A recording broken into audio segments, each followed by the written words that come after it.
नमस्कार नमस्कार, मी सुरेश प्रल्हादराव पठारे, कारेगाव, मुक्काम पोस्ट कारेगाव, तालुका श्रीरामपूर, जिल्हा अहिल्यानगर. मी आपल्या कंपनीचे ईशा ॲग्रो कंपनीचं प्रोपॅक म्हणून प्रॉडक्ट घेतलं होतं या वाडीला. ते मी टरबूज वाडीच्या प्रथम 4 एकर केलेली, हिला 2 स्प्रे झालेले. तर मला याच्यात बऱ्यापैकी रिझल्ट भेटला, म्हणजे चांगला रिझल्ट भेटला. ही पानाची ग्रोथ, विल्टिंग होणं थांबलं. एवढं उष्णतेत बाकीच्या वाड्यांना प्रॉब्लेम आले जास्त विल्टिंगचे, याच्यामुळे मला विल्टिंगला अजिबात प्रॉब्लेम नाही.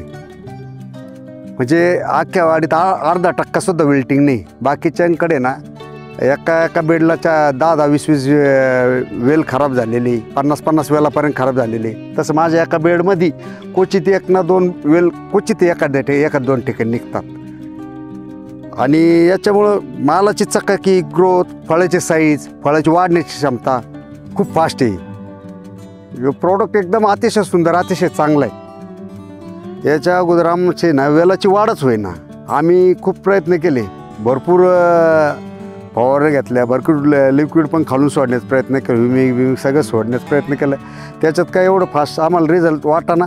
पण जेव्हा हे मला ज्यावेळेस तुमच्या ईशा कंपनीचे साहेब भेटले, ते मला म्हटले तुम्ही हे प्रॉडक्ट वापरा, एकदा वापरा, एका बेडला वापरा म्हणे अगोदर, आणि ट्रायल बघा, तुम्हाला फरक वाटला तर पुढचं. मला मी एक पॅक आणला, एक पाऊच आणून ते मारला, मला फरक जाणवला लगेच. मी 3ऱ्याच दिवशी लगे गेलो आणि सगळं प्रॉडक्टला, म्हणजे तुमचं ईशा कंपनीचं प्रोपॅक म्हणून प्रॉडक्ट खरेदी करून सगळं प्लॉटवर मारलं. मला चांगलं याची म्हणजे 100% याचा एकदम रिझल्ट एकदम समाधानकारक वाटला. म्हणून ईशा ॲग्रोचं प्रोपॅक आपण किती आणि कसं फवारलं ते थोडंसं सांगाल शेतकऱ्यांना. ईशा ॲग्रोचं प्रोपॅक मी एकरी 200 लिटर पाण्यामध्ये 1 किलो फवारलं आणि 2-2 दिवसाच्या अंतराने फवारल्यामुळं मला विल्टिंगला खूप चांगला रिझल्ट भेटला. बाकीच्या वाड्यांवर, आमच्या शेजारी आसपास जेवढ्या वाड्या आहेत त्यांच्यावर 25% विल्टिंग आलेलं आहे. माझ्या वाडीत आहे ना अर्धा टक्का पण विल्टिंग नाही. याच्यामुळं मी 3 सलग 3 फवारण्या केल्या, तो 2-2 दिवसाच्या अंतराने. ईशा ॲग्रोचं प्रोपॅक वापरून इतर औषधांचा खर्च कमी करण्याची तुमची तयारी आहे का? हो, नक्कीच. हे तुमचं प्रोपॅक वापरल्यामुळं मला इतका समाधानकारक रिझल्ट भेटला.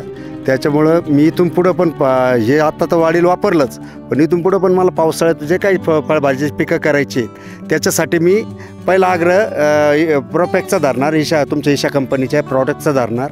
आणि मला पुढं कोबी पण करायचं आहे. कोबीला पण याचा मला चांगल्यापैकी उपयोग होईल, कारण पुढं पावसाळा येतो, बुरशीचा त्या प्रादुर्भावापासून, विल्टिंगपासून मी तिथं मरमरीपासून 100% माझा तिथं बचाव होऊन मला पूर्ण 100% अंदाज आला. इतरांच्या वाड्याच्या तुलनेत मी जे पाहिलं हिंडलो बाकीच्यांच्या वाड्यात, तर समजा एका बेडला 50 विल्टिंग आहे वेलाचे, तसं माझ्या एका बेडमध्ये समजा एखादं विल्टिंग क्वचित सापडतं एवढं हाय टेम्परेचरच्या मानाने. त्याच्यामुळे मी पहिलं रेफरन्स आपलं ईशा कंपनीच्या प्रोपॅकचं करणार आहे. याच्यात काहीच कुठली शंका नाही. माझी 100% मी आता याच्यावर पक्का माझा ठाम निर्णय झाला.